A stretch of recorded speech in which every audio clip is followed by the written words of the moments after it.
Quel est l'endroit unique où l'on peut croiser un légionnaire romain, un soldat de la guerre 14-18, un paysan du Moyen-Âge ou un soldat allemand en quelques minutes?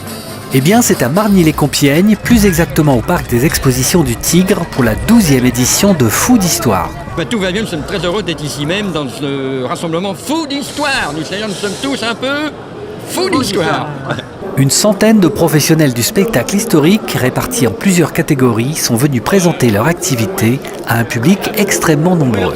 Des professionnels qui venaient de toute l'Europe. France, Belgique, Pays-Bas, Allemagne, Italie, les pays de l'Est, Pologne, Espagne, je pense qu'il y a même, et Portugal. Qui vont du préhistoire, si vous voulez, jusqu'aux Deuxième Guerre mondiale. Principalement des gens qui font de reenacting de la période du Moyen-Âge, mais qu'on peut aussi trouver du 16e, 18e siècle. Il y a des marchands qui viennent ici vendre leurs objets qui sont faits de main, de la poterie, des épées, des armures, tout ce qu'on aurait besoin pour vivre notre époque qu'on aime bien vivre. 3. Allez, qu'un ami véritable et tu le dis, c'est chaud.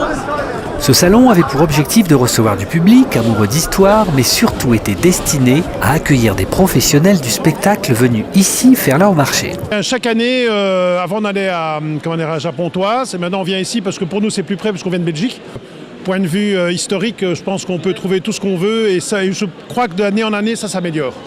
Je fais 2 époques, 15e et 17e. Donc mousquetaire et je fais 15e Jeanne d'Arc. On est les amis du château de Châteaudun et on est un groupe de reconstitution historique 15e siècle. Et en fait, tous les ans, on vient pour faire notre marché, pour acheter du matériel. On a un groupe de danseurs et de feuleurs et on vient se faire connaître auprès des artisans et vendre notre association et acheter du matériel. Les visiteurs ont pu écouter de la musique celtique, se rafraîchir le gosier avec de l'hydromel ou écouter des conférences diverses et variées comme l'habillement des légionnaires romains. Ça sert aussi de visuel pour les soldats. Le centurion est devant. Vendredi, le salon était ouvert exclusivement aux écoles du secteur. 2 classes de CM1 et CM2 de l'école primaire Ferdinand Buisson de Marny-les-Compiègnes ont pu ainsi voir concrètement une partie du programme d'histoire. Son enfance, elle la passa auprès de l'âtre et de la fusion. Depuis le feu, elles sont gousses. Ça permet à la classe de voir quelques animations sur le thème de l'histoire.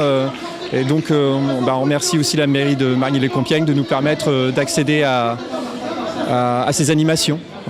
J'ai bien aimé le premier spectacle, c'était drôle.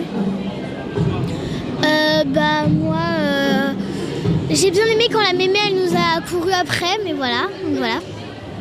Moi c'était plutôt quand on a sculpté avec le bois, tout ça. C'était trop bien. Parmi les professionnels, nous avons croisé Vincent. Il était revêtu du costume d'un soldat de la Wehrmacht. C'est facile de porter ce type d'uniforme ? C'est toujours l'étonnement, côté, je ne vais pas dire admiration, mais c'est un peu ça malgré tout. Le côté, ou alors, exceptionnellement, aujourd'hui, où je me suis fait rentrer dedans. L'histoire fait toujours déplacer les foules. L'affluence au parc des expositions du Tigre de Marny-les-Compiègnes le confirme. Le mot de la fin à ce garde mobile de 1870. La connaissance que l'on a à travers, disons, le fait de porter ces costumes, ces uniformes, on a quand même cette connaissance de l'histoire et on gratte toujours et on apprend toujours des choses sur l'histoire qui est la nôtre. Voilà. Apprendre notre histoire grâce à ces reconstitutions. Tout est dit par cet amoureux de notre passé qu'il fait revivre tous les ans dans ce salon. Rendez-vous en 2018 pour la 13e édition.